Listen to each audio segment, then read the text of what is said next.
कल हमने spherical mirror start कर लिया था और उसमें कुछ टर्म्स हम देख रहे थे, जिसमें मार्जिनल और पैरेक्सियल रेज के बारे में हमने देखा, और देन कि फोकस कब डिफाइन होता है, किन चीजों के लिए फोकस एग्जिस्ट करता है, वो चीज हमने देखी। तो कल शायद हम वहीं तक गए थे और थोड़ा सा साइन कन्वेंशंस की तरफ गए कि कौन सी चीज पॉजिटिवली जाती है, कौन सी नेगेटिव। एक वर्ड भी हमने कल यूज किया था, स्फेरिकल एब्रेशन।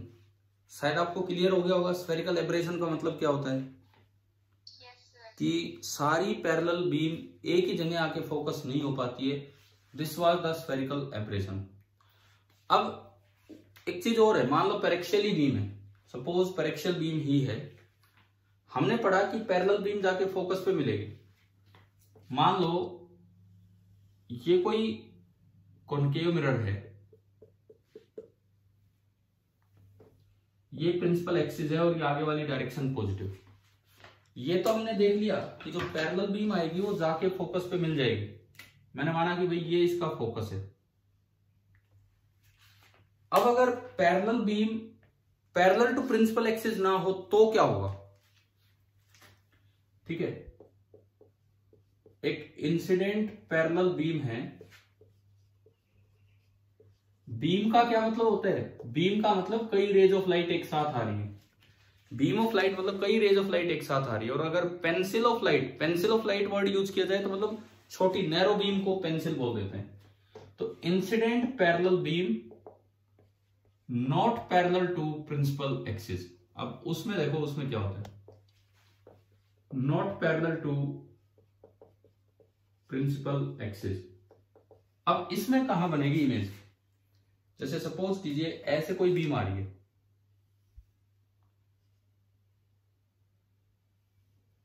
इस तरह से ये बीम चल के आई और पैरेक्सियल है, ये हम मान के चलेंगे कि पैरेक्सियल है। जब तक कुछ भी नहीं दिया आपको मार्जिनल नहीं लेना है। ये एक बीम चल के आ रही है, तो अब ये तो फोकस पे नहीं मिलेगी, तो ये कहां मिलेगी जाके, ये कहां मिलती है, सुनो, फोकल प्लेन में ही जाके मिलती है। आप एक लाइन लगा दो फोकस से नीचे। सपोज ये एंगल आई है, ये पोल है, इस जगह सेंटर ये है। स्फेरिकल मिरर पे यही तो नॉर्मल होगा, जिस जगह रे आके इंसिडेंट हुई है उसको आप सेंटर से ज्वाइन कीजिए। यानी कि इस वाली रे के लिए ये किसका काम करेगा, नॉर्मल का। ये जो रे है इसके लिए नॉर्मल का काम करेगा। ठीक है, तो जितना एंगल ऑफ इंसिडेंस होगा उतना ही आपका होगा एंगल ऑफ रिफ्लेक्शन। ये आर हो गया। अब देखो पैरेलल बीम जाके मिलनी तो फोकस पे ही, पैरेलल बीम जाके मिलनी फोकस पे ही है, तो जहां ये बीम आके मिली वही आपकी इमेज होगी। अब ये इमेज कैसे बनी होगी, दूसरी रे भी इस तरह से बेंड होके आएगी कि वो यही मिले, पैरेक्सियल रे है। तीसरी रे भी इस तरह से बेंड होके आएगी कि वो यही मिले। तो ये दो, ये तीन। अब बताओ अगर incident parallel beam not parallel to principal axis आए तो इमेज कैसे बनवानी है, क्या है समझ में आ गया। ठीक है, अगर पैरेलल टू प्रिंसिपल एक्सिस आए पैरेक्सियल बीम तो फोकस पे मिलवा दो। अगर पैरेलल टू प्रिंसिपल एक्सिस नहीं आ रही तो एक रे की मदद से आप पहले फोकल प्लेन पे जाके कहीं इमेज ढूंढ लो, फिर सारी रेज वहां जाके मिल जाएंगी और ये आपकी बन जाएगी यहाँ पे इमेज। ठीक है, चलिए अब आगे देखते हैं, कुछ आगे बढ़ते हैं उसके बाद, और हम डिटेल में रे डायग्राम के समय चलेंगे कि इनमें क्या है क्या नहीं।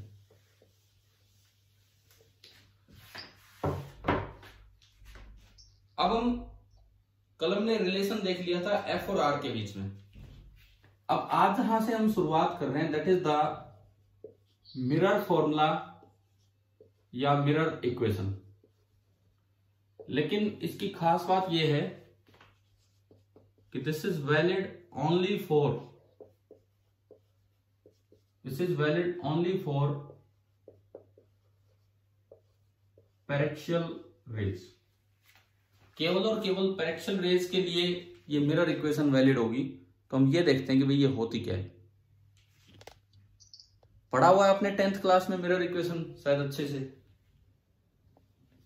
क्या होती mirror equation, 1/v plus 1/u is equal to 1/f। अब इसमें विद साइन हर एक चीज आपको रखनी है विद साइन। हर एक चीज विद साइन कैसे रखनी होगी।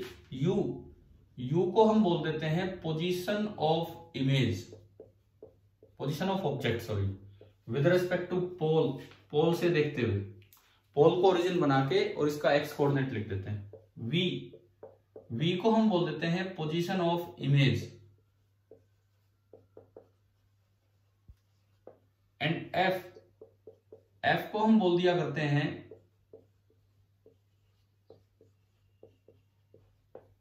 पोजीशन ऑफ फोकस, एफ को हम बोल देते हैं पोजीशन ऑफ फोकस। ये बताओ क्या ये इक्वेशन 10th क्लास में पढ़ी है आप लोगों ने, 1/v + 1/u = 1/f, ठीक है। अब जैसे आपको +2 बोर्ड एग्जाम भी देने हैं तो एटलीस्ट थोड़े थोड़े ये प्रूफ भी पूरे आने चाहिए आपको कि भाई कैसे होते हैं। तो आप इसमें एक और चीज, कई बार बच्चा सोचता है कि कॉन्केव मिरर आएगा तो यहाँ प्लस आएगा, कॉन्वेक्स मिरर आएगा तो यहाँ माइनस आएगा। ऐसा कुछ नहीं है। किसी भी मिरर के लिए सेम इक्वेशन है, आपको विद साइन ढंग से पुट करना है, ठीक है। आपका आज टेस्ट है, कल आप लोगों ने ही आज के ऊपर करवा दिया था वो टेस्ट, प्लेन मिरर तक, basic laws of optics and plane mirror, ठीक है। छोटा ही टेस्ट होगा लेकिन टेस्ट हर एक बच्चे को देना, मुझे बार बार ना बोलना पड़े, ठीक है। और टेस्ट दिन में तो नहीं हो पाएगा, ना मेरे पास टाइम है ना आपके पास टाइम है, कभी कोई क्लास का मिसमैच सा हो जाता है, तो टेस्ट हम शाम को ही करेंगे। आपका जो आखिरी लेक्चर है, एक बार ये बताओ, वो 6 से 7:30 होता है, तो उससे पहले कितनी देर के लिए फ्री होते हो आप? आधे घंटे के लिए। बस, फिर तो यार इसके बाद होगा। मैं आपको टाइम देता हूं 8 से 9:30, शाम 8 से 9:30 के दौरान आप कभी भी अपना टेस्ट सबमिट कर सकते हैं, ठीक है। इतना बड़ा नहीं होगा टेस्ट, आधे घंटे का होगा, मैं आपको 1.5 घंटा दे रहा हूँ। टेस्ट मान लो आधा घंटा 40 मिनट का होगा, मैं आपको 1.5 घंटा दे रहा हूँ। इस 1.5 घंटे के दौरान आप अपना टेस्ट सबमिशन कभी भी करा सकते हो, क्योंकि कई बार नेटवर्क में प्रॉब्लम आ जाती है कि इस समय नहीं चल रहा। पिछली बार भी जब मैंने टेस्ट लिया मैंने आपको 2 घंटे दिए थे, लेकिन कहा था कि कोई एक घंटा चूज करके आप उसके अकॉर्डिंग वो टेस्ट सबमिट कीजिए, ठीक है। तो आज हमारा टेस्ट का जो टाइमिंग है that is 8 PM to 9:30 PM, और हर एक बच्चा ये पेपर दे भाई, जरूर दे। आसान पेपर होगा और आप स्कोरिंग करने लगे हो तो इसको जारी रखो, स्कोरिंग रुकनी नहीं चाहिए। देखो इधर सुनो, ये आपकी मिरर इक्वेशन है, इसमें u, v और f सब कुछ विद साइन रखना है। u अगर मान लो रियल ऑब्जेक्ट है तो बताओ u पॉजिटिव होगा कि नेगेटिव होगा? u की वैल्यू, कोई भी मिरर है आगे वाली डायरेक्शन हम पॉजिटिव लेते हैं, तो रियल ऑब्जेक्ट है तो u कैसा लेना होगा? नेगेटिव। और अगर वर्चुअल ऑब्जेक्ट आ जाए बाई चांस सवाल में तो आपको u कैसा लेना होगा? पॉजिटिव। f फोकल लेंथ, अगर क्वेश्चन में लिखा है कॉनकेव मिरर तो फोकल लेंथ नेगेटिव लेनी होगी कि पॉजिटिव? नेगेटिव। फोकल लेंथ आप नेगेटिव पुट करेंगे। और क्वेश्चन में लिखा है कॉन्वेक्स मिरर तो फोकल लेंथ क्या पुट करेंगे आप? पॉजिटिव। अब v कैलकुलेट होके आएगा।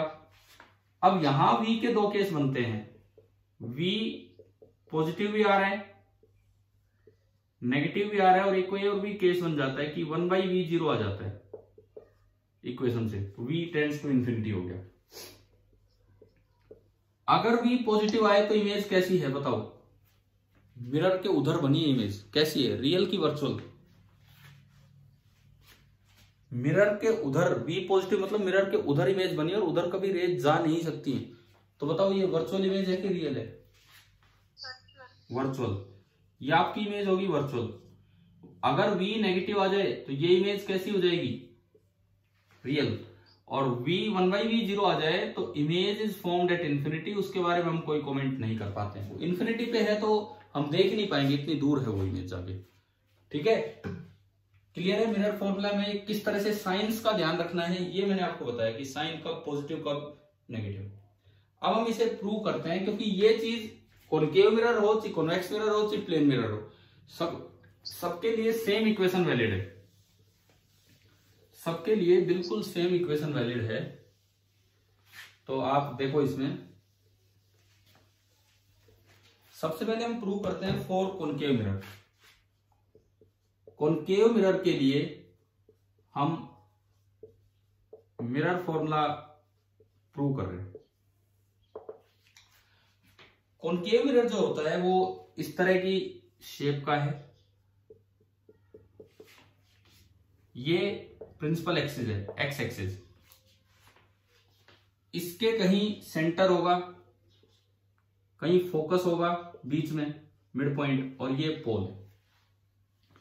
अक्सर हम ऊपर वाले एक्सिस को वाई एक्सिस बोल देते हैं, और पोल के कोऑर्डिनेट 0 0। फोकस के कोऑर्डिनेट क्या होते हैं? F0 की -F0। बताओ इस केस में। -F0। ना ना ना, यही पहली मिस्टेक हो रही है जिसमें बच्चे रे ऑप्टिक्स में कंफ्यूज हो जाते हैं। F is the symbol of position. F की वैल्यू पॉजिटिव है नेगेटिव है वो एक सेपरेट थिंग है। अगर आप -F लिख दोगे तो गड़बड़ हो जाएगी। इसका जो कोऑर्डिनेट लिखना है वो हमेशा लिखना है R0। अब यहां जब आप F की वैल्यू लोगे तो वो नेगेटिव होगी -PF। यहां जब आप R की वैल्यू लेंगे तो वो नेगेटिव होगी -PC। लेकिन सिंबल यही रखना है, चाहे फोकस उधर हो चाहे फोकस इधर हो। ये बताओ पहला पॉइंट आया है ये समझ में जो मैंने अभी बताया? अभी बताओ क्लियर है कि नहीं? ठीक है, अब सुनो। ऑब्जेक्ट सपोज मैंने यहां कहीं रख दिया, मैंने यहां कहीं ऑब्जेक्ट रख दिया। अब फिर मैं पूछूंगा इस ऑब्जेक्ट का कोऑर्डिनेट U0 या -U0? बताओ, ऑब्जेक्ट का पोजीशन U0 या -U0? बोलो यार बोलो।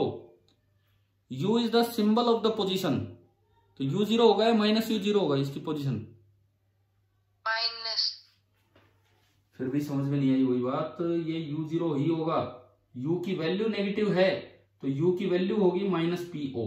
देखो ये गलती नहीं करनी है। अच्छा है अगर आज ही ये गलती हो रही है तो क्या होता है कि ये U, V, F, R ये सब सिंबल हैं। आप जहां भी दिखाओ F0 दिखाओ, उधर दिखाओ चाहे इधर दिखाओ। उधर होगा तो F की वैल्यू पॉजिटिव होगी, इधर होगा तो F की वैल्यू नेगेटिव। अगर आप -F0 लिख देंगे तो फिर तो गड़बड़ी हो जाएगा सारा। एक बार फिर ध्यान दो, फोकस का कोऑर्डिनेट हमेशा F लिखना है। F नेगेटिव होगा तो F की वैल्यू नेगेटिव अलग से लिखी जाएगी। सेंटर का कोऑर्डिनेट हमेशा R लिखना है। R की वैल्यू नेगेटिव है तो वो हमने नीचे लिख दी। और ऑब्जेक्ट का कोऑर्डिनेट हमेशा U लिखना है। क्या ये पॉइंट आ गया समझ में? ठीक है, अब देखो, अब हम इमेज बनाते हैं। मैंने क्या किया, एक पेरेक्शियल रे ली, बिकॉज ये फॉर्मूला वैलिड है ओनली फॉर पेरेक्शियल रेज। आपने एक पेरेक्शियल रे ली, यहां इंसिडेंट करवाई, तो रिफ्लेक्ट करवाने के लिए आपको नॉर्मल बनाना पड़ेगा। तो नॉर्मल कैसे बनेगा? इस जगह से किसको ज्वाइन करें भाई? स्फीयर पे नॉर्मल कैसे बनता है, समझ में आया कि नहीं आया? आपने उस जगह से सेंटर को ज्वाइन किया तो वो नॉर्मल बन गया। इंसिडेंट रे का नॉर्मल के साथ जो एंगल है that is the angle of incidence. एक बार ये बताओ क्या ये डायग्राम यहां तक समझ में आ गया कि नहीं? ये रे क्लियर हुई? ये जो रे बनाई है मैंने, कोई भी एक रे इंसिडेंट की और आई कम है क्योंकि पेरेक्शियल रे है, और ये आपका नॉर्मल है। यहाँ पे इस पॉइंट पे जितना एंगल ऑफ इंसिडेंस होगा बिल्कुल उतना ही, थोड़ा सा ही आपका होगा एंगल ऑफ रिफ्लेक्शन। मैं इसी कलर से ही दिखा देता हूं। ये आपका हुआ और ये रे इधर आ गई। जितना एंगल ऑफ इंसिडेंस है उतना ही आपका होगा एंगल ऑफ रिफ्लेक्शन। एक बार ये बताओ क्या इस रे का रिफ्लेक्शन समझ में आया है? कैसे करवाया हमने? ऑब्जेक्ट से रे गई, किस तरह से रिफ्लेक्ट होके आई, क्या वो क्लियर हुआ कि नहीं हुआ? बोलो, एक और जवाब दीजिए। ठीक है, अब इमेज कहां बनेगी? ये कैसे ढूंढे कि इमेज कहां बनेगी? आप एक और रे लो ऑब्जेक्ट से और वो जाने दो सीधी पोल पे जो रे जाएगी वो नॉर्मली इंसिडेंट रे है। यहां से पोल पे जो रे गई है, अगर ऑब्जेक्ट प्रिंसिपल एक्सिस पे रखा और पोल पे जो रे गई वो नॉर्मली इंसिडेंट रे है। मतलब क्योंकि यही तो सेंटर है तो यही नॉर्मल है। नॉर्मली इंसिडेंट रे अपने आप को रिट्रेस करेगी और ये वापिस आई तो ये दोनों रेज यहां मिली। देखो, एक तो ये ग्रीन वाली रे आ रही थी और एक ये रेड वाली रे, तो ये दोनों रे यहां मिलेंगी। तो इस जगह को आप क्या बोलेंगे? इमेज। क्या रे डायग्राम आया समझ में कैसे दिखाया है? ठीक है, अगर आप दो रे ना बनाना चाहें, एक से ही बनाना चाहें इमेज, तो सीधा याद रखो कि अगर ऑब्जेक्ट प्रिंसिपल एक्सिस पे है, अगर ऑब्जेक्ट प्रिंसिपल एक्सिस पे है तो इमेज भी प्रिंसिपल एक्सिस पे ही बनेगी। तो आप एक ही रे ले लो, वो जहां भी कट करे प्रिंसिपल एक्सिस को वहीं पे इमेज बन जाएगी। आपने अगर एक रे भी ली, जैसे ग्रीन रे ली थी, जहां भी वो कट करे प्रिंसिपल एक्सिस को वही आपकी इमेज हो जाएगी, वहीं पे आप इमेज दिखा देंगे। चलो ये तो इमेज लोकेट हुआ। अब इमेज की जो पोजीशन है, इमेज की जो पोजीशन V0 की माइनस V0, फिर से बोल दो अब आप, इमेज की पोजीशन V, इसको माइनस V नहीं लिखना है, इसकी पोजीशन होगी V0, परंतु V की वैल्यू होगी माइनस PI, माइनस PI। तो ये कुछ स्टैंडर्ड तरीके हैं कि U, V, F और R जब ये लिखो तो बार माइनस मत लगाओ, इनकी सिंबल एज इट इज दो, उनकी वैल्यू जब लिखे आप अलग से तो आप माइनस माइनस लगा दो।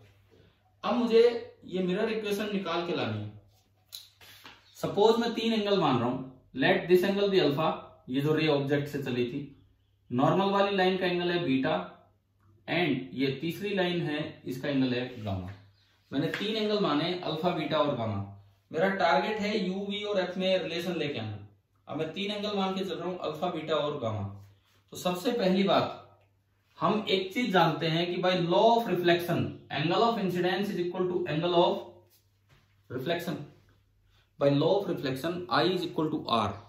आप उन I और R से अल्फा, बीटा, गामा में रिलेशन लेके आओ। एक बार आप इस ट्राइंगल को देखो, मैं इसको नाम दे दूं A, ट्राइंगल OAC।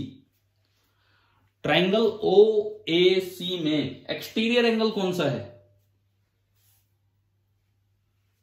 हाँ जी, ट्राइंगल OAC में एक्सटीरियर एंगल कौन सा है? Beta. Exterior angle is equal to sum of two interior opposite angles. तो आपको दिख रहा है कि बीटा कितना आ रहा है? Alpha plus I. अब ये रिलेशन आया समझ में?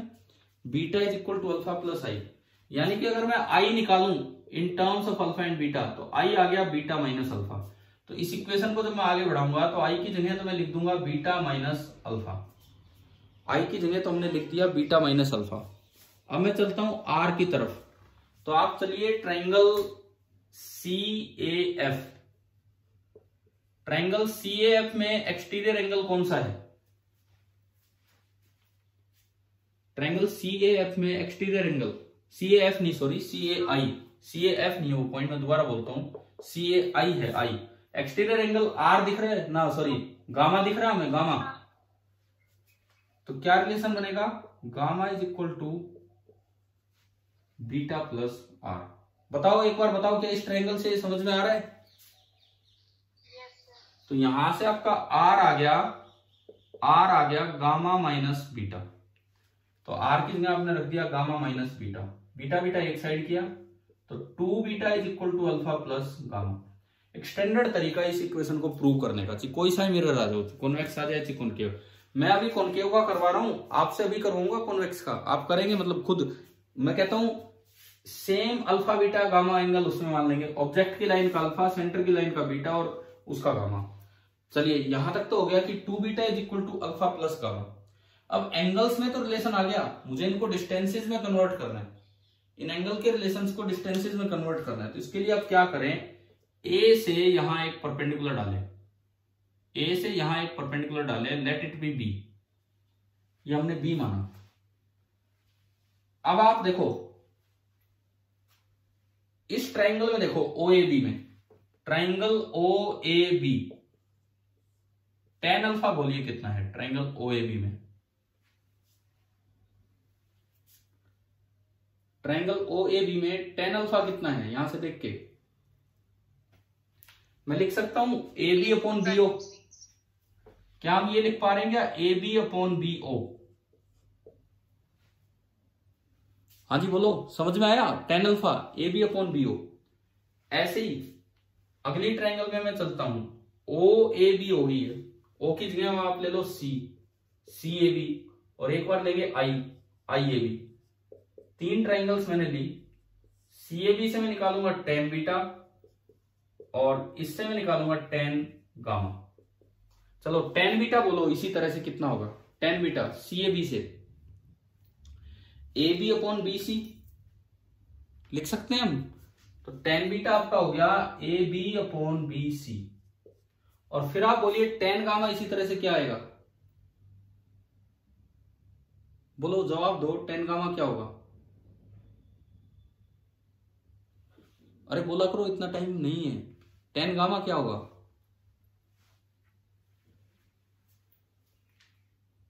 मैं पूछता रहता हूं आप बताते नहीं हो। A B upon B I. चलो अब ये तो बता दो, क्या ये तीनों समझ में आ गए, कैसे लिखे हमने, tan alpha, tan beta, ten gamma. क्या मेरी आवाज सुनाई दे रही है आपको? Yes sir. तो फिर जवाब भी दिया करो यार आप लोग। क्या ये तीनों समझ में आ गए, tan alpha, tan beta, ten gamma किस तरह से लिखे हैं? यस। अब देखो पेरेक्शल रे का यूज करेंगे। पेरेक्शल रे का मतलब होता है कि angles are very small. Paraxial ray का मतलब होता है कि द एंगल्स आर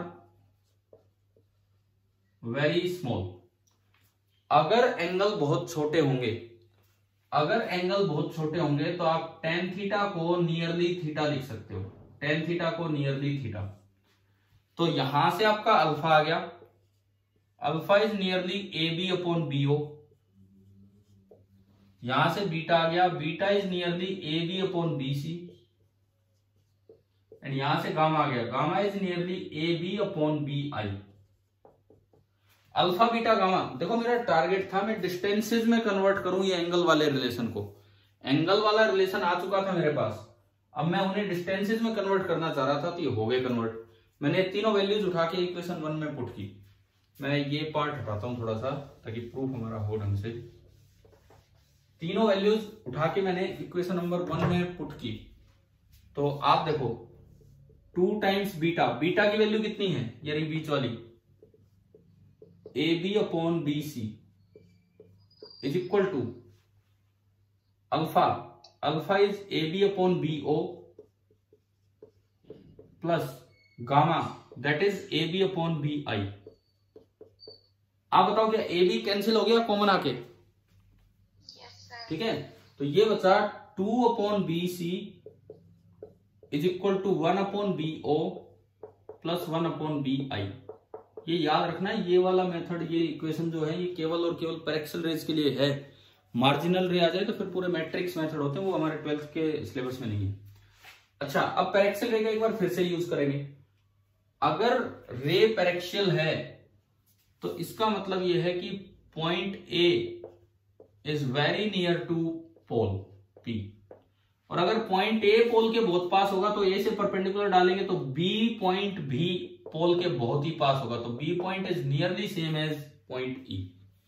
क्या ये बात आई समझ में? क्या बोला है मैंने कि अगर आप परपेंडिकुलर डाले तो ये ए पॉइंट इतनी पास है तो बी भी बिल्कुल पी के जड़ में मिलेगा, तो आप बी की जगह पी लिख सकते हो। तो यही सेम रिलेशन क्या बना, ट्वाइस ऑफ बीसी की जगह पीसी। एक चीज का ध्यान रखना, मैंने बीसी को सी भी नहीं लिखा, बीओ को ओ भी नहीं लिखा, बीआई को आई भी नहीं लिखा, मैंने बी से शुरुआत करके लिखे ताकि आपको ये दिमाग में रहे क्या कर रहे।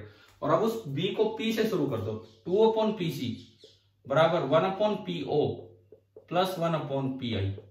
अब आना है आखिरी स्टेप। क्या ये वाला स्टेप क्लियर हो गया सभी को? यहां तक हमने जो लिखा, हाँ भाई यहां तक क्लियर हो गया सभी को? ठीक है, अब आना है लास्ट स्टेप, बिल्कुल लास्ट स्टेप। क्या करें, इनकी वैल्यूज यूवी और एफ में कैसे निकाल के लाएं? अब ये बताओ आप, इनकी वैल्यूज यूवी और एफ में कैसे निकाल के लाएं? आप यहां से देखो, जो स्टार्टिंग डायग्राम है यहां से देखिए, स्टार्टिंग जो डायग्राम है उधर देखिए, सारे इधर की तरफ हैं, तो v की वैल्यू होगी माइनस पी आई, यू की वैल्यू होगी माइनस पी ओ, और इसकी वैल्यू होगी माइनस आर। अगर आप यहां से पीओ निकालते हैं, पीओ बताओ, पीओ कितना आ रहा है? u बराबर minus PO. If u is minus PO, मैं इधर दिखा देता हूं, आप देखिए, अगर u माइनस पीओ है तो पीओ कितना होगा? माइनस यू लिख पाएंगे? अगर u की वैल्यू माइनस पीओ है, इट मींस जो पीओ की वैल्यू होगी वो आपका माइनस यू हो जाएगा। पीसी की वैल्यू आपकी होगी minus R, and P I की वैल्यू होगी माइनस वी। ये तीनों उठा के इसमें पुट कर दो, ये तीनों उठा के इसमें पुट किया हमने, तो क्या बना, 2/PC। PC की वैल्यू यहां से देखो, PC की वैल्यू कितनी है, -R। 2/-R is equal to 1/PO। PO की वैल्यू है -U। 1/-U प्लस, थोड़ी सी मैं जगह बनाऊंगी यहां तो, प्लस 1/PI, और PI की वैल्यू है -V plus -V। Minus common आके कैंसिल हो गया, ये हो गया 2/R is equal to 1/U plus 1/V। अब कल हमने एक चीज प्रूव की थी, F is equal to R/2, तो अब दोनों साइड रेसिप्रोकल कर दो, तो 1/F is equal to 2/R। तो 2/R की जगह आप 1/F पुट करेंगे तो आपकी इक्वेशन आ गई 1/V plus 1/U is equal to 1/F। अभी आप ये बताओ क्या प्रूफ समझ में आया कि नहीं आया, कैसे किया है? हम ही बोलिए, क्या ये मिरर इक्वेशन का प्रूफ आ गया समझ में, किस तरह से हमने प्रूव किया है? Yes sir. ठीक है, एक बार इसको रिपीट करेंगे, एक बार इसको रिपीट करेंगे दूसरे मिरर के लिए, ताकि हमें बिल्कुल दिमाग में रहे कि इक्वेशन सेम है, चाहे U पॉजिटिव नेगेटिव कुछ भी होता रहे, इक्वेशन सेम है। और दूसरा बात, इसकी ढंग से प्रैक्टिस भी हो जाएगी अभी जो आपने किया उस चीज की। तो ये तो हमने मिरर इक्वेशन प्रूव की कॉनकेव मिरर के लिए। अब हम आते हैं फॉर कॉन्वेक्स मिरर। जो मिरर फॉर्मूला है कि कॉन्वेक्स मिरर के लिए भी यही होगा या इससे अलग होगा, इस चीज पे हम आते हैं। तो देखिए, for convex mirror, convex mirror कुछ ऐसा होगा, इस तरह का मिरर आपका कॉन्वेक्स मिरर होगा। ये प्रिंसिपल एक्सिस की पॉजिटिव डायरेक्शन आगे वाली लेनी है साइन कन्वेंशन के अकॉर्डिंग, +x। ये पोल है, ओरिजिन 0 0 y एक्सिस ऊपर हमने मान लिया। इसका सेंटर भी इधर होगा और इसका फोकस भी इधर होगा। सेंटर का कोऑर्डिनेट R0, फोकस का कोऑर्डिनेट F0। ऑब्जेक्ट कोई रियल ऑब्जेक्ट है, यहां पे हमने रखा, ऑब्जेक्ट का कोऑर्डिनेट U0। इमेज पे भी चलेंगे, देखो मैंने किसी के भी पीछे माइनस या प्लस नहीं लगाया, ये जो स्टैंडर्ड सिंबल्स है वो हमने यूज किए। आप बताएं U की वैल्यू कितनी है, P से देख के U की वैल्यू कितनी है, -PO। F की वैल्यू कितनी है, +PF। R की वैल्यू +PC। ठीक है, अब चलते हैं इमेज बनाने की तरफ। अब अगर मुझे इमेज बनानी है तो मुझे एक रे लेनी होगी, कोई भी एक रे, पैरेक्सिल रे होगी, इसका हम यूज करेंगे। ये रे आपने ली। अब यहां नॉर्मल बनाओ। नॉर्मल कैसे बनाएं, इस पॉइंट पे नॉर्मल कैसे बनाएं, सेंटर से ज्वाइन करते हुए, ये बन गया नॉर्मल। नॉर्मल के साथ इंसिडेंट रे का जो एंगल होता है that is the angle of incidence. जितना एंगल ऑफ इंसिडेंस एक साइड है उतना ही दूसरी साइड आपकी बनेगी रिफ्लेक्टेड रे। तो भाई ये आपकी गई रिफ्लेक्टेड रे, और ये जो आपका बना this is your angle of reflection. Image कहां बनी वो बताओ, इमेज कहां बनी, कैसे दिखाएं? एक सिंगल रे से अगर इमेज दिखानी हो तो कैसे दिखाएं? ऑब्जेक्ट अगर प्रिंसिपल एक्सिस पे है, ऑब्जेक्ट अगर प्रिंसिपल एक्सिस पे है तो इमेज भी प्रिंसिपल एक्सिस पे ही बनेगी। अगर आपका ऑब्जेक्ट प्रिंसिपल एक्सिस पे है तो इमेज प्रिंसिपल एक्सिस पे ही बनेगी। और ये लाइन जहां भी कट करे प्रिंसिपल एक्सिस को, इधर कर रही है तो इधर कर लेगी, कोई बात नहीं, वर्चुअल इमेज बन जाएगी। तो ये आपकी इमेज होगी जिसका कोऑर्डिनेट आप बोलते हैं V0। एक बार बताएं, क्या इमेज की लोकेशन समझ में आई, कैसे बताई हमने? अगर ऑब्जेक्ट प्रिंसिपल एक्सिस पे है तो इमेज प्रिंसिपल एक्सिस पे ही बनेगी। तो एक सिंगल रिफ्लेक्टेड रे भी आपके पास है तो उसको बढ़ा लो, वो प्रिंसिपल एक्सिस पे कहीं भी कट करे। जैसे इसमें एक वर्चुअल इमेज बन रही है तो ये आपकी यहां बनी। दूसरी रे अगर आप दिखाना चाहते तो वो पोल पे ले जाते, normally incident ray as it is retrace हो जाती और ये वापस आ जाती। अब ये दोनों रे यूं तो फैल गई, तो पीछे बढ़ा के मिलाओगे तो यही मिलेगी। आप बताओ, इमेज को डायग्राम में लोकेट करना आ गया, कैसे किया? हाँ भाई, इमेज डायग्राम में लोकेट करना आ गया ना, कैसे किया है? ठीक है, अब देखो प्रूफ के लिए आप पहले ये सारी चीजें लिख के रखो। U की वैल्यू है -PO, V की वैल्यू बताओ यहां से कितनी है, पी आई, ठीक है। अब अगर मुझे आगे जरूरत पड़ेगी पीओ की, पीओ होगा -u, पी आई की जरूरत पड़ेगी उसको लिख देंगे v, और पीसी की जरूरत पड़ेगी उसको लिख देंगे r। ये है, पिछली बार वो तीनों ही नेगेटिव साइड बने थे इस तरह से। अब वही तीन एंगल आप लेके चलो, ऑब्जेक्ट वाली लाइन का एंगल अल्फा, सेंटर वाली लाइन का एंगल बीटा, ताकि एक सिमेट्री बनी रहे, और इमेज वाली लाइन का एंगल गामा। यही तीन मैंने वहां माने थे, अल्फा बीटा गामा, यही तीन मैं इसमें मान रहा हूं। ऑब्जेक्ट वाली लाइन का एंगल अल्फा, नॉर्मल वाली लाइन का एंगल बीटा, और इमेज वाली लाइन का एंगल गामा। अब फिर दोबारा हमें शुरुआत वहीं से करनी है, I = R। तो दो ट्राइंगल्स ढूंढ के I और R को लिखवाओ in terms of alpha beta and gamma. मान लो ये पॉइंट A है, पिछली बार की तरह ये पॉइंट A है यहां। हाँ जी भाई, ट्राइंगल कौन सी देखे, OAC। ट्राइंगल OAC में देख के बताओ एक्सटीरियर एंगल कौन सा है, OAC या OCA लिख देता हूं मैं आपको, एक्सटीरियर की तरह दिखे, OCA। तो एक्सटीरियर एंगल I है,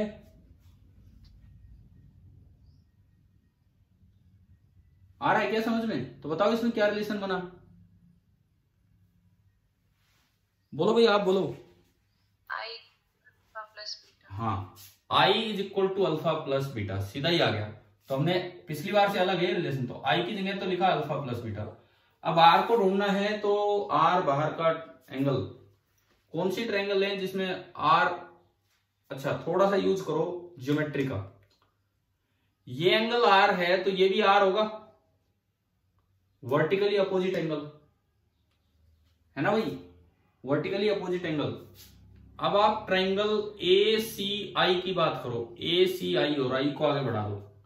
ACI में एक्सटीरियर एंगल कौन सा है, गामा। सो आपकी रिलेशन बनी गामा = R प्लस बीटा। तो मुझे R चाहिए, तो R आपका आ गया गामा माइनस बीटा। तो आपने इसकी जगह रख लिया गामा माइनस बीटा, R की जगह रख लिया गामा माइनस बीटा।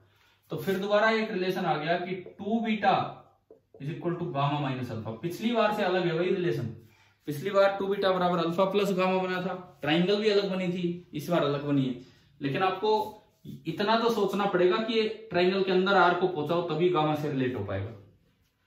और ये दोनों प्रूफ इसीलिए भी करवाने जरूरी, मैं पिछला करवा के छोड़ देता, इसमें फिर हो सकता है आप यही तक ना आ पाते, फिर अटक के बैठ जाते। चलो ये बताओ, ये तो दिमाग में आ रहा है कि स्टेप्स बिल्कुल सेम है, ठीक है। इसके बाद क्या होता था, ये एंगुलर रिलेशन आ गया। अब इसको डिस्टेंस में कन्वर्ट करो। डिस्टेंस में कन्वर्ट करने के लिए आप A से एक परपेंडिकुलर डालते, नीचे A से प्रिंसिपल एक्सिस पे एक परपेंडिकुलर डालते और उस पॉइंट को नाम देते B। अब फिर हम लिखते tan अल्फा, tan बीटा और tan गामा, तीन ट्रायंगल्स ढूंढ के AB की टर्म्स में। मैं बिना डायग्राम दिखे नाम लिख सकता हूं, ट्राइंगल ABO ऑब्जेक्ट वाली, ट्राइंगल ABC नॉर्मल वाली सेंटर वाली, एंड ट्राइंगल ABI इमेज वाली। ये तीन आपकी ट्राइंगल है, ABO, ABC एंड ABI। इन तीनों में इससे मिलेगा tan अल्फा, इससे मिलेगा tan बीटा एंड इससे मिलेगा tan गामा। tan अल्फा कितना, परपेंडिकुलर अपॉन BO। अरे मैं तो सीधा लिख रहा हूं बिना डायग्राम देखे, पिछली बार लिखे थे, आप लिख सकते हो tan alpha AB upon BO। Similarly बताओ tan बीटा क्या होगा, AB अपॉन, बोलो BC। हाँ BC। और tan गामा क्या होगा, AB अपॉन tan गामा। ये है छोटी सी ट्रायंगल, ये tan गामा क्या होगा, AB अपॉन BI। देखो ये नाम ही चेंज नहीं हो रहे, अगर आप थोड़ी सिमेट्री रखें, अल्फा बीटा गामा आपने वही एंगल दे दिए, तो ये की ये चीजें मैंने बोर्ड पे पीछे लिखी होंगी, जगह कम थी इसलिए मुझे मिटाना पड़ा, नहीं तो ये की ये चीजें लिखी होंगी। अब पैरेक्शल रे का यूज करें, तो पैरेक्शल रे में एंगल छोटे होते हैं, तो tan अल्फा को आप नियरली अल्फा लिख सकते हो, तो alpha is nearly AB upon BO, beta is nearly AB upon BC and gamma is nearly AB upon BI। ये आपके बन गए अल्फा बीटा और गामा, ठीक है। अब इन तीनों को उठा के इक्वेशन 1 में पुट कर दो, तो twice of beta, beta is A B upon B C is equal to gamma, gamma is A B upon B I minus alpha, alpha is A B upon B O. अब अगला step आपको ध्यान हो, A B तो cancel हो जाता था common आके, और क्योंकि पैरेक्सल रे है तो बी पॉइंट को हम क्या लिख देते थे,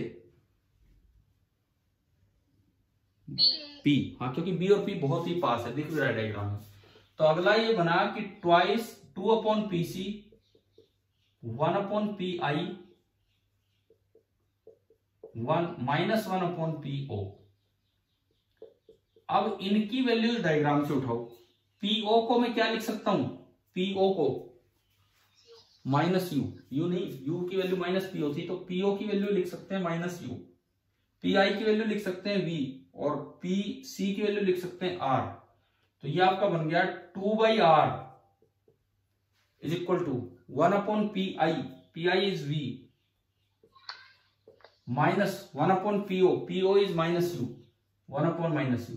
तो माइनस माइनस क्या हो गया, प्लस हो गया, ठीक है। और 2 by R is again 1 by F, जैसे एफ था आर बाई टू, एफ था आर बाई टू, तो 2 by R is again 1 by F. तो आपका रिलेशन आ गया 1 by V plus 1 by U equal to 1 by F. आप बताओ, आपको मिरर इक्वेशन दोनों मिरर्स के लिए प्रूव करनी आ गई है कि नहीं, कैसे करनी है? ठीक है, प्रूफ भी इंपॉर्टेंट होते हैं आपके बोर्ड एग्जाम्स के लिए, और कम से कम वहां से फिर पता भी लगता है कि क्यों ये केवल पैरेक्सल रे के लिए ही वैलिड है। और मैं यही कह रहा हूं कि दोनों प्रूफ में सिमेट्री रखो, अल्फा वही एंगल, बीटा वही एंगल, गामा वही एंगल, तो काफी कुछ सेम चलेगा, थोड़ी बहुत चीजें अलग होंगी। अब एक सवाल आता है कि क्या ये इक्वेशन प्लेन मिरर पे भी लगती है? क्या ये जो इक्वेशन है 1 by B plus 1 by U equal to 1 by F, क्या ये प्लेन मिरर पे भी लगती है या नहीं, बताओ।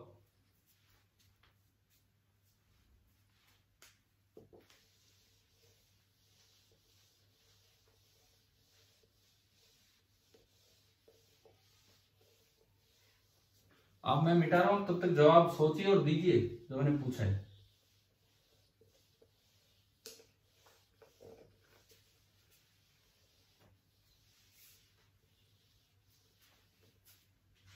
हाँ भी बोलो। सवाल मेरा ये है, is the equation 1 by V plus 1 by U equal to 1 by F valid for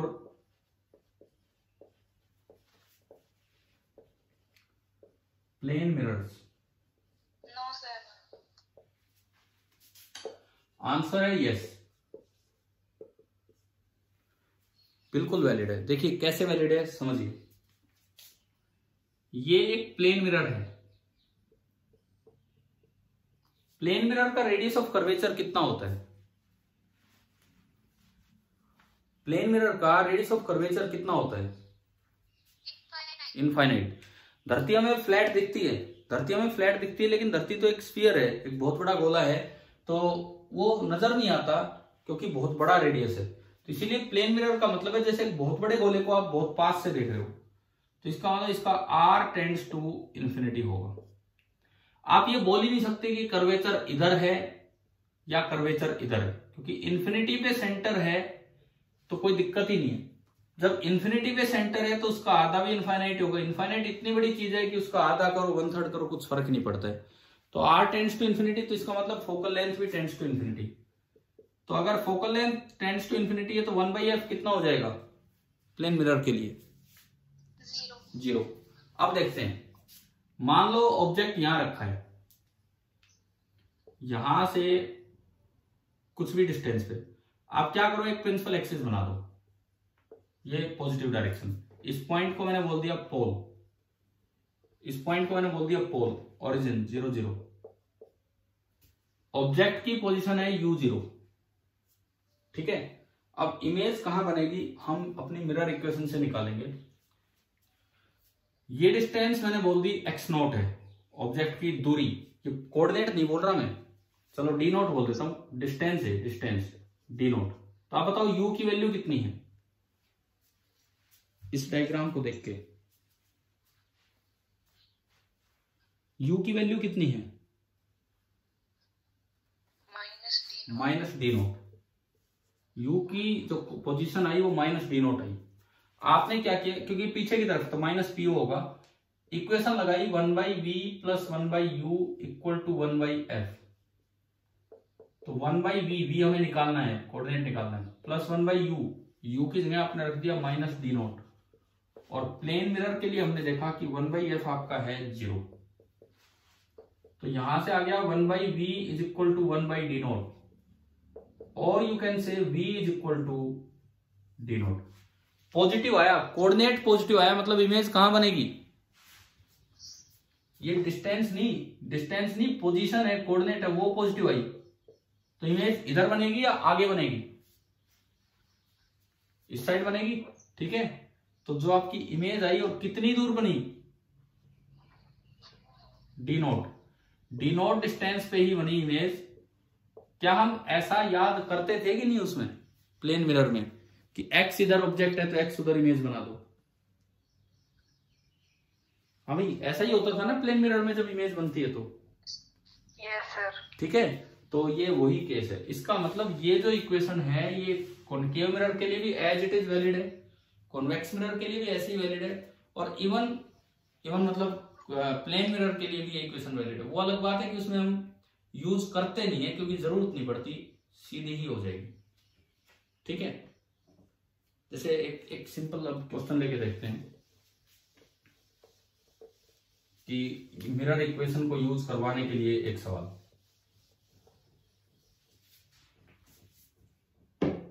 सवाल ये है कि आपको एक, ये तो हो गया हमारा, एक कॉन्वेक्स मिरर दिया गया है, एक कोई कॉन्वेक्स मिरर दिया गया है और उसके बोला गया है कि रेडियस ऑफ कर्वेचर है 20 सेंटीमीटर। एक कॉन्वेक्स मिरर है जिसका रेडियस ऑफ कर्वेचर है 20 सेंटीमीटर और ऑब्जेक्ट रखा है 12 सेंटीमीटर पे मिरर के पोल से। मिरर से मतलब मिरर के पोल से। तो आपको ये बताना है कि फाइंड द पोजीशन एंड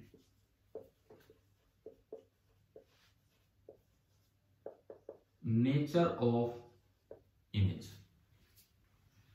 करो, मिरर इक्वेशन लगाओ, क्या तो पोजीशन ऑफ इमेज होगी और क्या नेचर ऑफ इमेज होगी।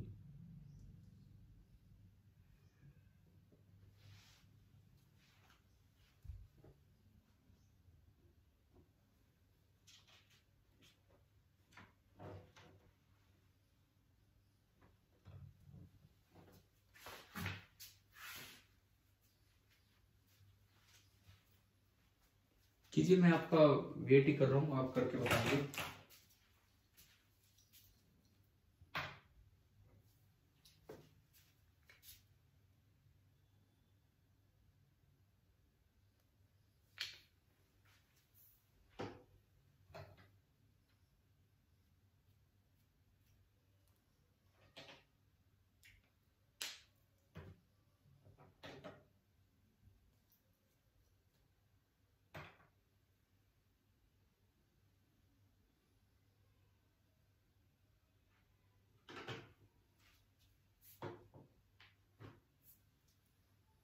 हमें कुछ आंसर आया क्या?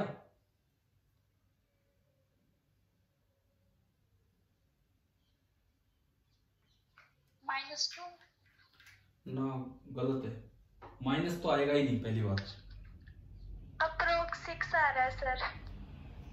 चलो वो कोई नहीं, आप अप्रोक्स पॉजिटिव आ रहा है कि नेगेटिव आ रहा है तो ये बताओ। पॉजिटिव है सर। ठीक है, ये पहली बात तो ये कि पॉजिटिव ही आएगा। एक कॉन्वेक्स मिरर, एक रिजल्ट है जो आगे हम पढ़ भी लेंगे, एक कॉन्वेक्स मिरर हमेशा रियल ऑब्जेक्ट की वर्चुअल इमेज बनाता है। तो रियल ऑब्जेक्ट है यहाँ पे तो वर्चुअल इमेज बनेगी, तो आगे बननी चाहिए। ये मैं रिजल्ट आपको बता देता हूं, ये मैं क्या बोल रहा हूं। एक रिजल्ट है जो हम आगे आसानी से निकाल भी लेंगे। एक convex mirror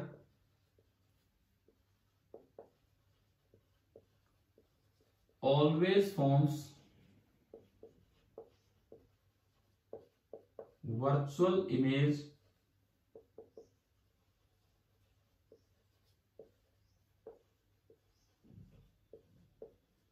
of a real object. एक रियल ऑब्जेक्ट की हमेशा कॉन्वेक्स मिरर वर्चुअल इमेज बनाएगा, तो इसका मतलब V तो पॉजिटिव आएगा। अब इसमें U बताओ, U कितना है इस सवाल में? -12। F कितना है? F +10। आपने मिरर इक्वेशन लगाया 1/v + 1/u। ये तो सोचना ही नहीं है कि यहाँ प्लस आएगा कि माइनस, प्लस आएगा, फिक्स है ये, कोई सा ही मिरर हो ये प्लस आएगा। uv की वैल्यू बस आप अपने तरीके से पुट कीजिए। अब अगर आप यहाँ पे वैल्यू पुट करते हैं तो 1/v + 1/-12 = 1/10। तो ये उधर जाके पॉजिटिव हो गया, तो 1/12 + 1/10। एलसीएम लिया 60, 5 और 6, 11/60। इसको उल्टा भी कर रहे हैं, भूल मत जाना। तो V आया 60/11 सेंटीमीटर में सब कुछ चल रहा था। यानी कि जो इमेज बनेगी पॉजिटिव साइड, मतलब इधर कहीं बनेगी, और यहां से 60/11 सेंटीमीटर पे ही बनेगी। और ये जो इमेज होगी नेचर मतलब रियल या वर्चुअल, तो कैसी इमेज होगी ये? वर्चुअल, क्योंकि मिरर के पीछे तो रे जा ही नहीं पा रही। कैसे ये इक्वेशन यूज करनी है समझ में आ गया? लेंस इक्वेशन कैसे, सॉरी मिरर इक्वेशन कैसे यूज करनी है, ठीक है। इसके बाद देखो अगला सवाल। पहले तो हम एक बार ये मिरर इक्वेशन ही अपने पक्की करें ना भी किस तरह से यूज होगी क्वेश्चंस के through.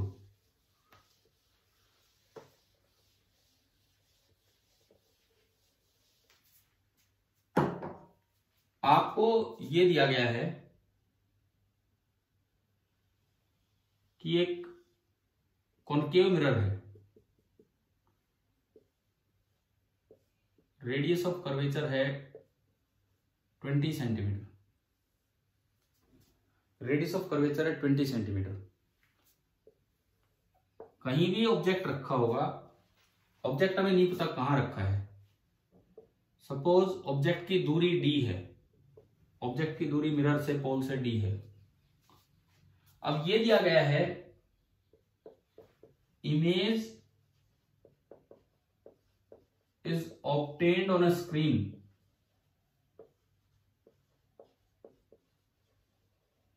at a distance, image is obtained on a screen at a distance of 40 centimeter from the mirror। ये नहीं बताया इधर है कि उधर है, ये नहीं बताया।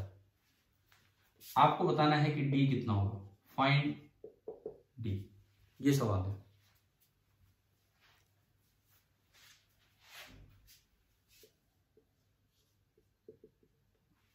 सबसे पहले तो ये बताओ u कितना है इस क्वेश्चन में। u ऑब्जेक्ट दिखा रखा आपको -d, d की टर्म्स में जो u होगा दैट विल बी -d। अब बताओ ये नॉन नहीं है, अननोन है, d तो निकालना है।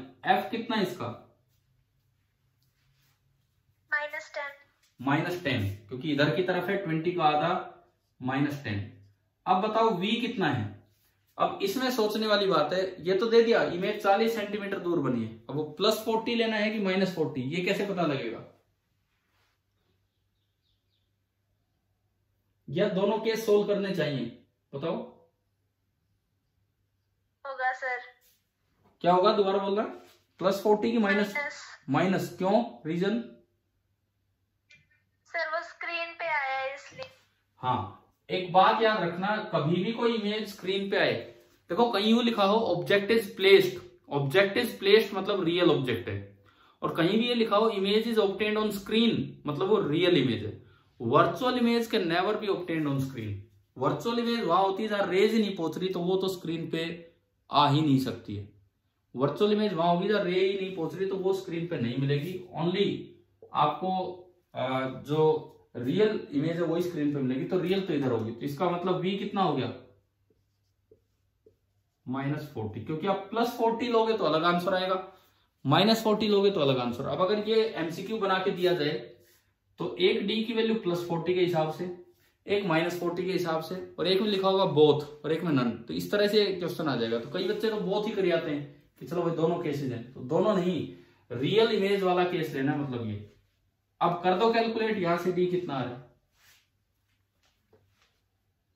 1/v, हाँ, +1/u = 1/f। देखते हैं, 1/v -40 + 1/u - d = 1/f - 10। सारे माइनस कैंसिल हो गए, तो 1/40 + 1/d = 1/10।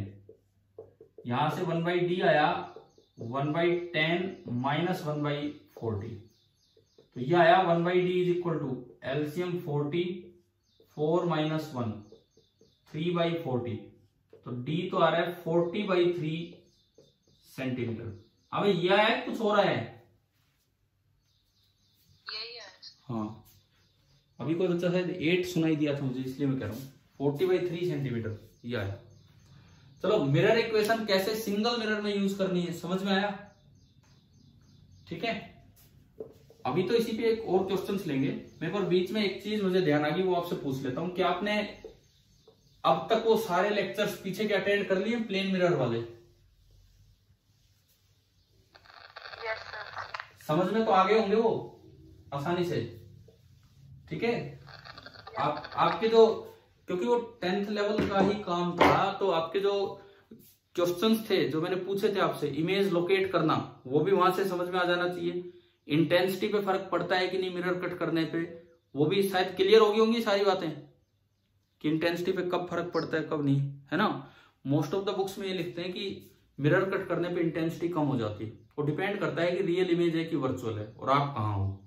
शायद वो लेक्चर अच्छे से समझ लेना, वहां से नहीं समझ में आया तो मुझसे पूछ लेना। अब देखो, अगला सवाल हम लेते हैं। अब मैं थोड़ा एक की बजाय 2 मिरर लगा रहा हूं। सपोज एक प्लेन मिरर है और एक इसके सामने ये मिरर लगा दिया मैंने, कॉनकेव मिरर, और दोनों मिरर्स के बीच की जो दूरी है वो हमने ली 40 सेंटीमीटर। दोनों मिरर्स के बीच की दूरी ले ली 40 सेंटीमीटर, और इसका रेडियस वही ले लो जो अभी लेके चल रहे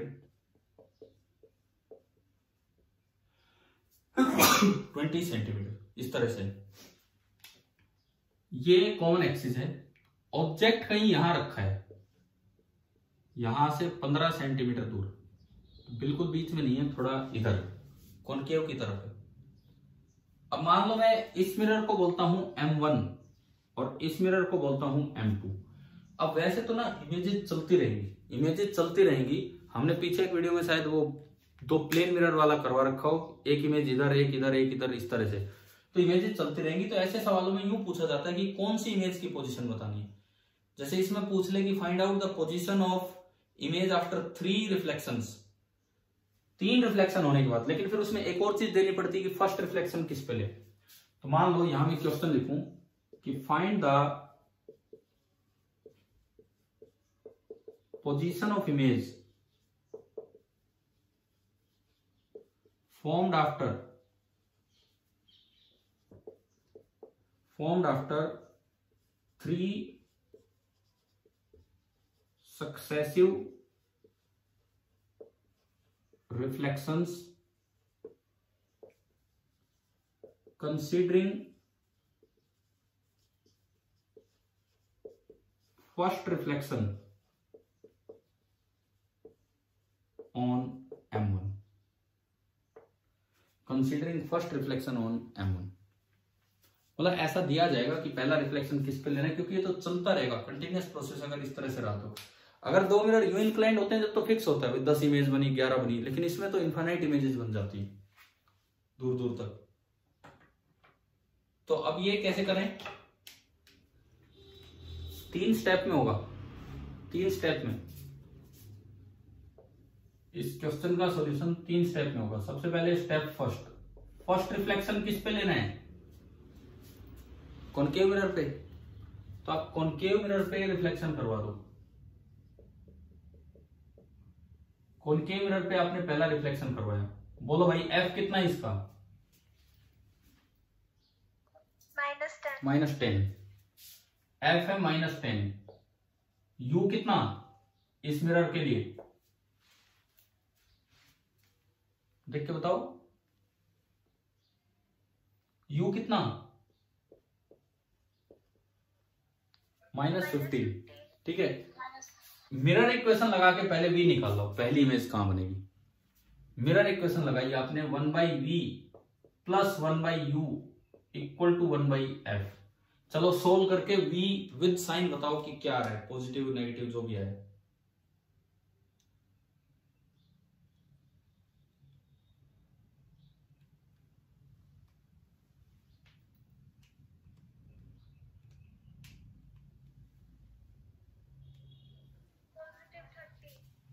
+30 निकाल लेते, क्योंकि एक भी स्टेप गलत हो गया तो 3 स्टेप गलत हो जाएंगे। 1/v हमें निकालना है, plus 1/u -15 is equal to 1/f -10। तो यहां से आपने 1/v, ये उधर गया तो प्लस का हो गया 1/15 माइनस 1/10। तो 1/v is equal to LCM लिया 30, 2 - 3। यार आप गलत बोल रहे हो, आंसर पॉजिटिव थोड़ी आ रहा है, माइनस आया, नेगेटिव आया। तो देखो एक भी स्टेप अगर गलत हो गया तो इतना बड़ा सवाल, मतलब 3 बड़ा तो क्या, पर 3 स्टेप्स में पहला ही स्टेप गलत कर देंगे तो पूरा क्वेश्चन ही गड़बड़। तो इमेज हमें पता लगी -30, मतलब इसी साइड बनेगी, और जो पहली बार जो इमेज बनेगी वो यहां कहीं बनेगी।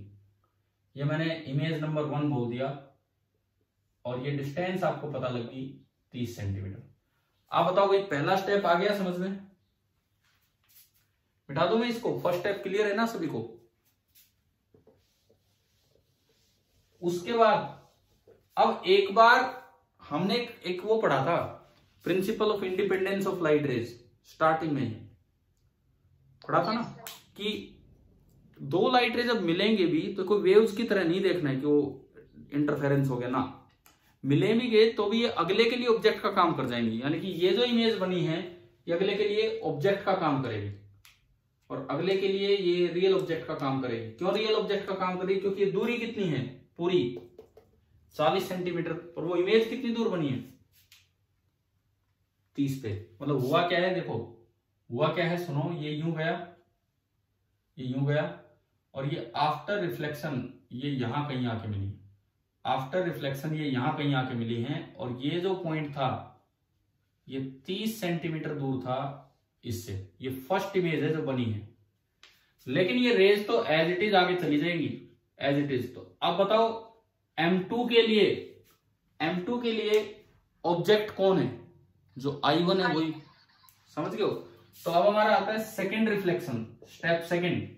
3 रिफ्लेक्शन तक का सवाल था। सेकेंड रिफ्लेक्शन आपको किस पे लेना है,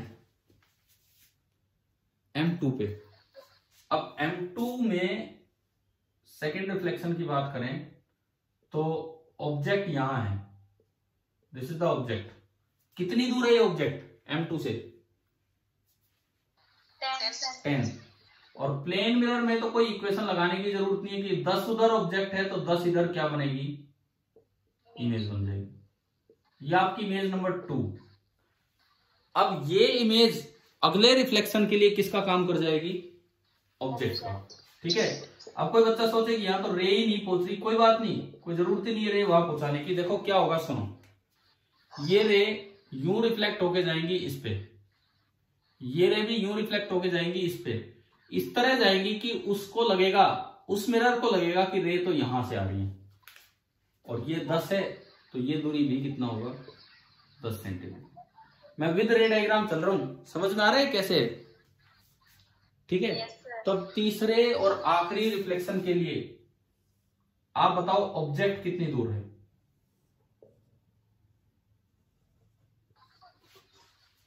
कितनी दूर है तीसरे रिफ्लेक्शन के लिए, 50। 40 + 10 यहां है ये, तो ऑब्जेक्ट 50 सेंटीमीटर दूर है। तो यू कितना हो गया, -50। इसकी फोकल लेंथ आपको पता ही है -10। अब एक बार फिर से आप v निकाल लो, लेंस फॉर्मूला ना, सॉरी मिरर फॉर्मूला यूज करके एक बार फिर से आप v निकालो कि क्या आ रहा है तीसरे स्टेप में।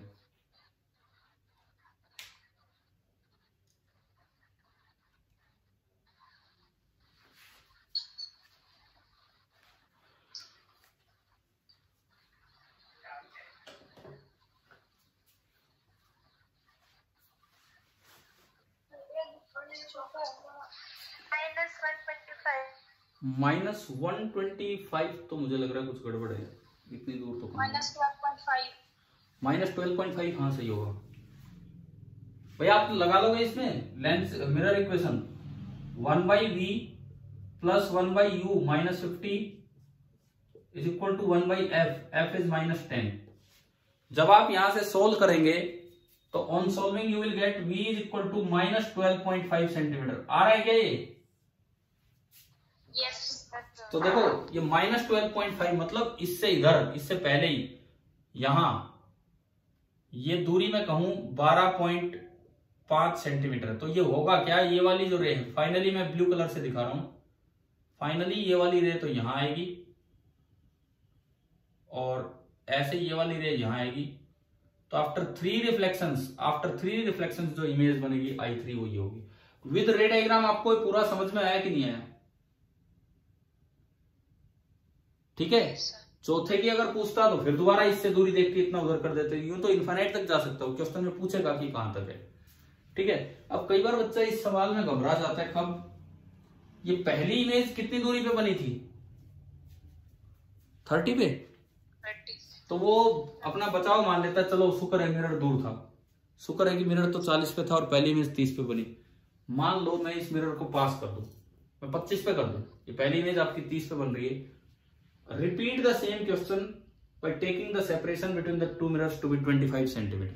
ऑब्जेक्ट वही मान लो, ऑब्जेक्ट 15 पे ही, लेकिन ये जो सेपरेशन है ये 25 सेंटीमीटर आपने माना ना, 25 नहीं, हाँ 25, 30 से कम। करूं मैं इसमें थोड़ा सा बदलाव, जो सेकंड वाला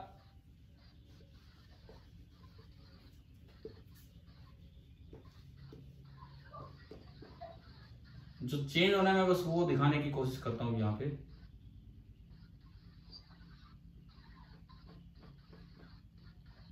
आपका ऑब्जेक्ट यही रखा है 15 सेंटीमीटर पे ही, 12.5 वाला कोई चक्कर नहीं है अभी। ये रेज इस तरह से है कि इमेज बननी तो चाहिए थी 30 पे, लेकिन हमने अपना दूसरा मिरर यहीं लगा दिया। पॉलिश सरफेस दोनों की बाहर लेनी होगी, कभी एक के अंदर कर दो फिर तो कोई फायदा ही नहीं है, फिर तो कोई कॉम्बिनेशन ही नहीं बनेगा। और ये जो दूरी है दो मिरर्स के बीच की दूरी,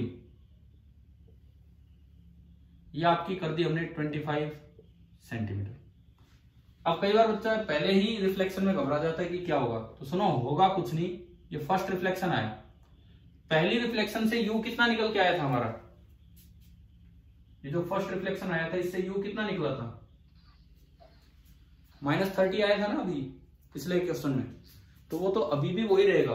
और वो इमेज वहीं बननी थी 30 पे, वो इमेज वहीं बननी थी 30 पे। 30 पे बनने का मतलब है ये 25, तो इस मिरर से 5 सेंटीमीटर इधर ये I1 है। और ये अब भी ऑब्जेक्ट का काम करेगा, लेकिन अब ये कैसा ऑब्जेक्ट होगा प्लेन मिरर के लिए, रियल या वर्चुअल? वर्चुअल। अब वर्चुअल ऑब्जेक्ट है तो भी कोई दिक्कत ही नहीं है। ऑब्जेक्ट अगर 5 सेंटीमीटर इधर है तो इमेज 5 सेंटीमीटर आगे बन जाएगी, समझ गए हो? तो जो इसकी इमेज बनेगी वो रिफ्लेक्ट होके यूं बन लेगी, यूं, और मिरर से 5 सेंटीमीटर इधर, एंड फिर फाइनली वो काम करेगी अगले के लिए ऑब्जेक्ट का। तो जो सेकंड वाला डायग्राम है उसमें इधर तो ऑब्जेक्ट हो जाएगा 5 सेंटीमीटर पे और इधर I2 होगी 5 सेंटीमीटर पे। कंफ्यूज तो नहीं हो गए हो? मैंने उसी क्वेश्चन में थोड़ा सा बदलाव करके बस वो कर दिया, दोबारा नहीं बनाया। समझ में आ रहा है क्या दिखा रहे हैं हम इसमें? बोलो, मैं उसी डायग्राम को थोड़ा चेंज करके दिखा रहा था, दोबारा नहीं बनाया। क्लियर हो रहा है कि नहीं, कैसे किया है? यस। अब तो स्टेप थर्ड में बताओ, स्टेप थर्ड में यू कितना है अब? 20। -20। ठीक है, थोड़ा प्लस माइनस का भी हम ध्यान रखें। ये 20 सेंटीमीटर पे रह गया, ये 5 ये और ये 25 थे 20, तो यू आपका हो गया -20। तो अब बताओ फाइनल वी कितना आ रहा है? -20 आपने दिया तो उससे फाइनल वी कितना आ रहा है?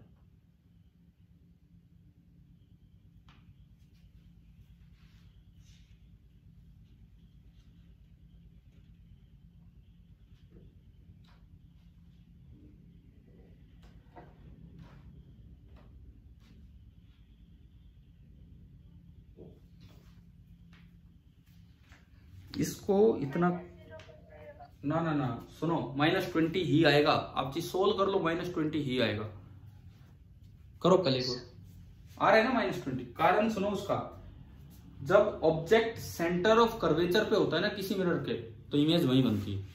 जब भी ऑब्जेक्ट, जैसे मान लो आपका आ गया u -20 और इसका सेंटर भी 20 पे ही है, फोकल लेंथ -10 है, तो सेंटर भी तो यही है। जब ऑब्जेक्ट सेंटर पे होता है तो इमेज वही बनती है। कारण कोई भी रेज आएगी वो नॉर्मल इंसिडेंट होगी तो रिट्रेस करेगी, कोई भी रेज आएगी नॉर्मल इंसिडेंट से रिट्रेस करेगी तो वापस आके मिल जाएगी। किसी भी मिरर में, किसी भी स्फेरिकल मिरर में जब ऑब्जेक्ट सेंटर ऑफ कर्वेचर पे होता है तो इमेज एग्जैक्टली वही बन जाती है जहां पे उसका ऑब्जेक्ट होता है। ठीक है, तो आप डायरेक्ट भी ये देख के आंसर दे सकते थे। तो इमेज की लोकेशन आ गई कि उस मिरर से 20 सेंटीमीटर इधर। आप ये बताओ, सक्सेसिव रिफ्लेक्शंस वाले क्वेश्चन हो पा रहे हैं? समझ में आ रहा है काम? हाँ भाई, क्लियर हुआ कि नहीं बोलो। अब इसको थोड़ा सा और घुमाते हैं। अभी तो क्या था, एक प्लेन मिरर ले रखा था। कई बार बच्चा इसमें कंफ्यूज तब होता है डायरेक्शन देखने में, क्योंकि प्लेन मिरर से कोई दिक्कत नहीं आई। प्लेन मिरर से तो कोई भी दिक्कत नहीं आई और तुरंत जितना इधर उतना उधर इमेज बन गई। लेकिन अगर मैं दोनों साइड कर्ड मिरर लगा दूं तब थोड़ा सा प्रॉब्लम में आ जाते हैं स्टूडेंट। सपोज ये एक मिरर है, इसके बाहर ये एक मिरर है। पॉलिशिंग हमेशा बाहर रखनी है। अगर पॉलिश साइड अंदर कर दोगे तो वो कोई कॉम्बिनेशन नहीं बनेगा मिरर्स का, वो तो फिर एक काम का ही नहीं रहेगा। वही ले लो, दोनों के बीच की दूरी 40 सेंटीमीटर,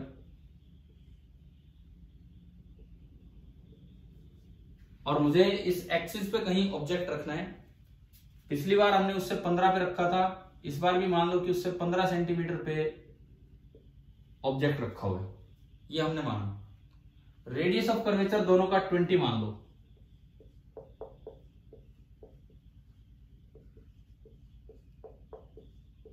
क्वेश्चन नीचे लिखा ही हुआ है, मैं कुछ चेंज नहीं कर रहा। उधर वाले मिरर को M1 बोल दो और इस वाले को M2। जो पहले आपने M1 बोला था उसी को अब भी M1 ही बोल दो। अच्छा यूं सुनो, अगर M1 M2 ना लिखा हो, M1 M2 ना लिखा हो और यूं आ जाए कि considering first reflection on concave mirror, तो क्या दोनों कॉनकेव हैं? बताओ, M1 M2 ना देखे यूं आ जाए consider first reflection on concave mirror, तो क्या ये दोनों कॉनकेव हैं या एक कॉनकेव है एक कॉन्वेक्स है? एक कॉनकेव है। हाँ, इसकी शेप इधर से मत देखना, इधर तो पॉलिश्ड है, इसकी शेप इधर से देखी जाएगी और इसकी शेप इधर से। तो ये तो कॉनकेव है और ये कॉन्वेक्स। तो यहां लिखा हो जैसे considering first reflection on concave mirror, कोई अलग से M1 M2 नहीं दिया। अब मान लो ये सवाल है, तो ये भी वही 3 स्टेप पे गया। क्या फर्स्ट स्टेप में कोई चेंज किया है मैंने? पहला स्टेप बिल्कुल सेम, और आपको याद ही है इसका v -30 आया था ना अभी। Yes sir. तो स्टेप फर्स्ट तो लो यहीं पे खत्म, इनमें क्यों टाइम लगाए, वो तो जो कर ही रखा है। स्टेप फर्स्ट से जो v1 आया वो आया -30। -30 मतलब इधर। तो पहली इमेज अगर मैं इसमें दिखाऊं, जो हमारी पहली इमेज बनेगी वो इधर कहीं बनेगी, I1 30 सेंटीमीटर इधर। तो ये कितना रह गया? 10 सेंटीमीटर। अभी कोई प्लेन मिरर तो है नहीं कि जो आप सीधा ऐसे कर देंगे। अब आपको क्या करना होगा, एक्सिस इधर, भाई ये ध्यान रखना, इसमें बड़ी इंपॉर्टेंट बात है, इधर वाले के लिए पॉजिटिव एक्सिस इधर होगा और उधर वाले के लिए पॉजिटिव एक्सिस इधर होगा। तो ढंग से चलना है। अब इसकी बात हो रही है तो इसके लिए पॉजिटिव एक्सिस इधर है। तो सेकंड स्टेप में, स्टेप सेकंड में आप बताओ u कितना इसके लिए? स्टेप सेकंड में u कितना? -10। स्टेप सेकंड के लिए f कितना? f, इसका सेंटर इधर है, बोलो। +10। आप बता दो v कितना आ रहा है, लगा के लेंस इक्वेशन। कोई गलती मत करना भाई, नहीं तो सवाल ही गलत हो जाएगा। सेकंड रिफ्लेक्शन से आप बताओ v कितना आ रहा है?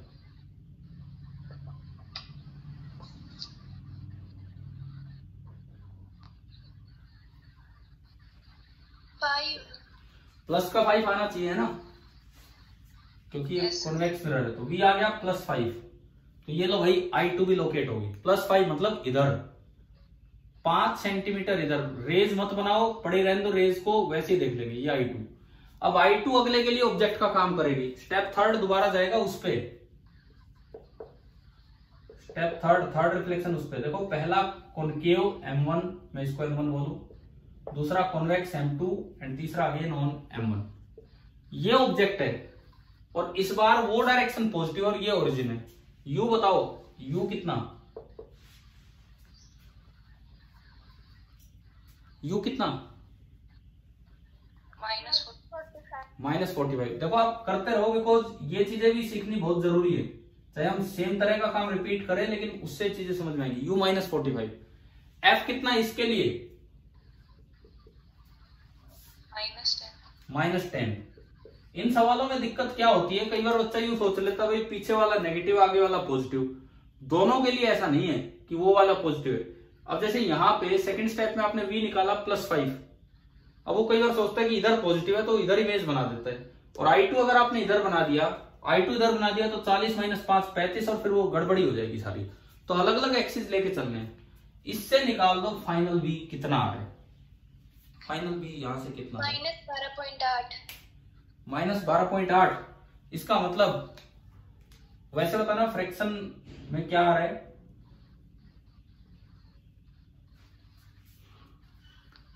फ्रैक्शन में क्या आ रहा है?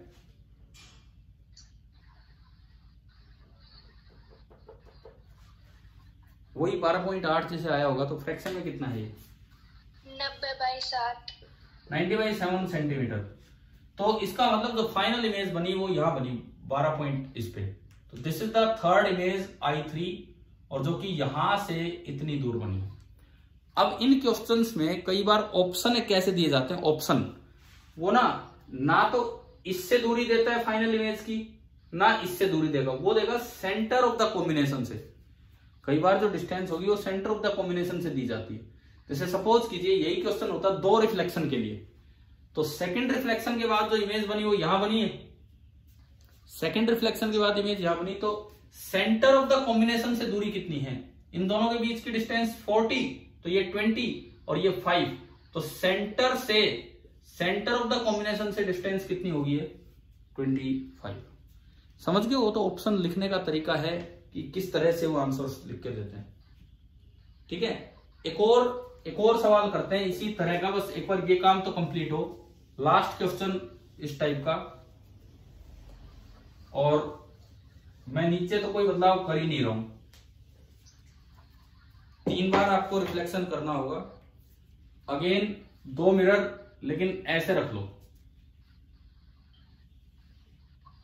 ये बाहर की साइड पॉलिश करनी है, इस बात का ध्यान रखना, नहीं तो कॉम्बिनेशन ही नहीं बनेगा।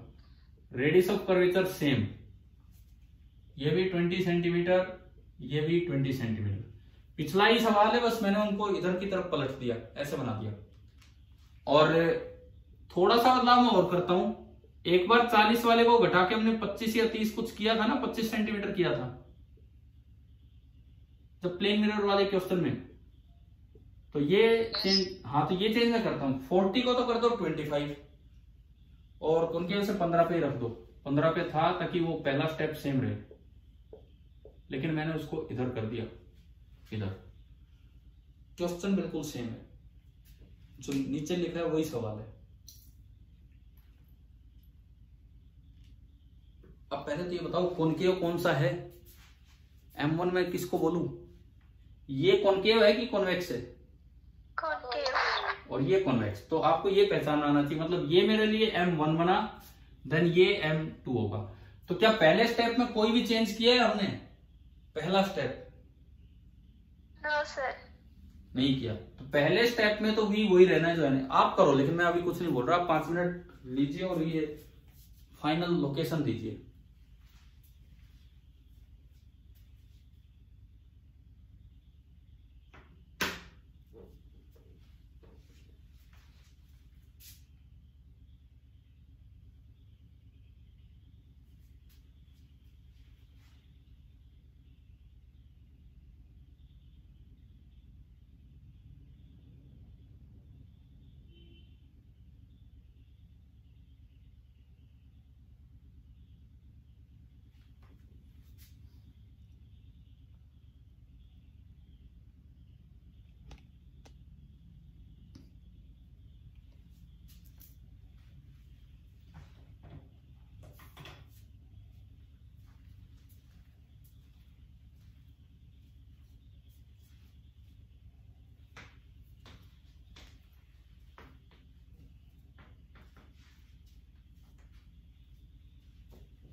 चलो एक आधी इमेज तो लोकेट करें इसमें।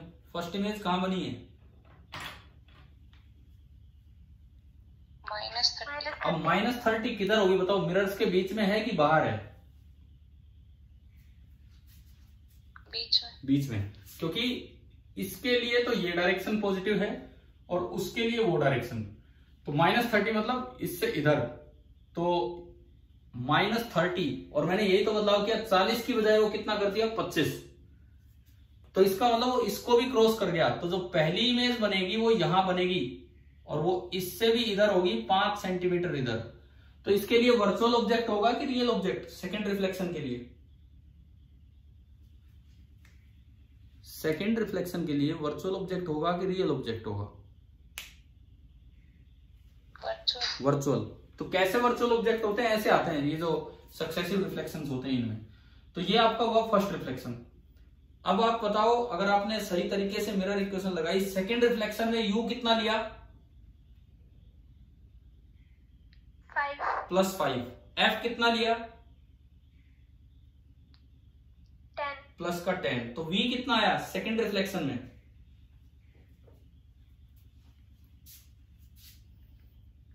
सेकेंड स्टेप में वी कितना आया बताओ, लेंस मिरर इक्वेशन लगा के?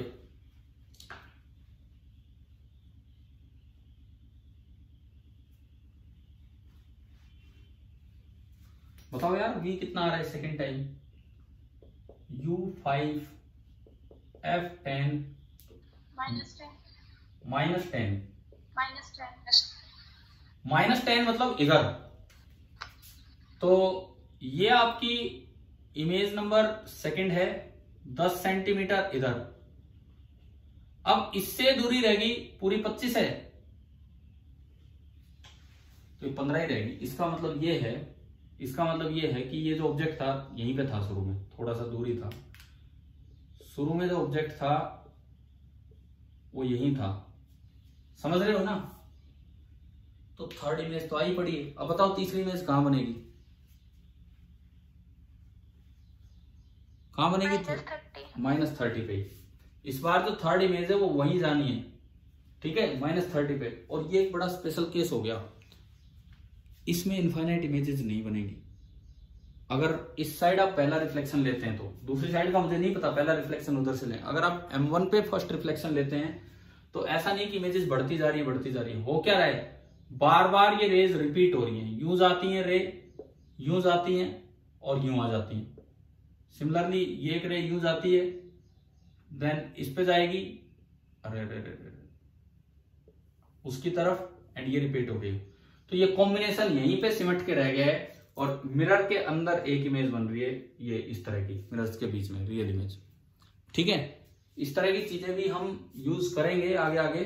सक्सेसिव रिफ्लेक्शन एक बड़ा इंपॉर्टेंट टॉपिक है, शायद आपको समझ में आ जाना चाहिए, ठीक है। क्लियर हो गया भाई यहां तक ये काम? Yes sir.